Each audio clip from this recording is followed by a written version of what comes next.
Seeing and observation. Seeing मतलब ऊपर से देखना, और ऑब्जर्वेशन मतलब गहरे से देखना। तो आप केवल का वर्णवाद कर रहे हो तो घोर अपराध हो रहा है। मतलब ठीक है, तो संतों का कर रहे हो तो संतों ने भी अभी खुद राह पकड़ी है। अब संत कौन से है उस पर डिपेंड करता है। संत केवली जैसे भी हो सकते हैं। अब कोई आज संत, आज आज केवली है ही, आज आप केवली हो, लेकिन बीज रूप केवली हैं। बीज रूप मतलब वृक्ष नहीं बना। हम एकम का चांद है। एक चांद आया, उस चांद का एक की जो कलई है, उसकी स्पष्टता और पूर्णमासी का चांद में कोई फर्क नहीं, एक ही बात है। अब प्रश्न इतना है कि अपना उस एकम के चांद को पूनम के चांद तक कैसे जाएं। और उसमें भी भगवान ने बताया कि हाँ, एक तरह से आप अपने आप में मात्र ज्ञाता दृष्टा। अब यही तो तकलीफ है, यही तो तकलीफ है, यही तप है। यूं कुछ नहीं है, ध्यान की अवस्था में बैठेंगे तो सबसे सरल मार्ग है। जो उसका जो कठिनाई पैदा होती है वो ध्यान में उठने के बाद होती है। ध्यान में बैठेंगे तो अपन एकदम मात्र ज्ञाता दृष्टा हो जाते हैं। मयूर, यस और नो? हाँ, सीमा जय जनेन्द्र। ध्यान में जब हम बैठेंगे तो मात्र ज्ञाता दृष्टा होते हो जाते हैं। उसमें कठिनाई तो मैं बताऊं, कठिनाई नहीं है और कठिनाई है। कठिनाई नहीं इसलिए कि मार्ग मिल गया।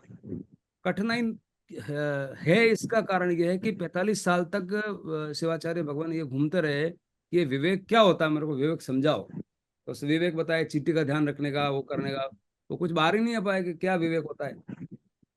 कल मैंने एक कबीर का भजन बैठा है, वे जाके सदगुरु बतायो।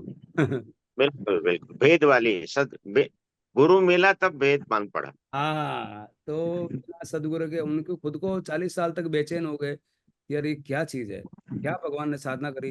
अरे कोई तो बता दो, भगवान तो है नहीं। और गुरु बता रहे तो उनको भी पूरा ध्यान में है नहीं। ध्यान में है, उनको अक्षरश ध्यान में है, नक्शे तो क्लियर है, ऐसा होता है वैसा ऐसा होता है, बट खीर खाई नहीं है, वो दिक्कत है। यूं देखा जाए तो कुछ भी नहीं, और यूं देखा जाए तो बहुत कठिन है ये भी।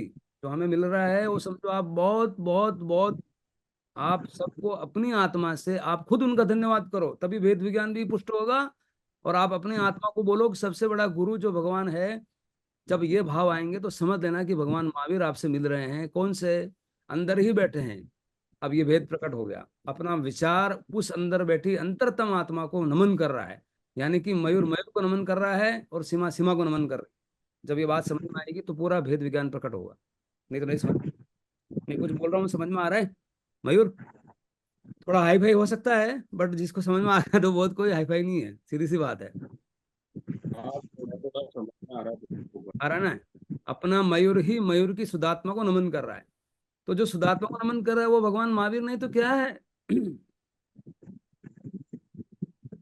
और जितना जितना वो नमन करेंगे उतना उतना मन वो ढीला होगा, उतना उतना महावीर बड़ा होगा।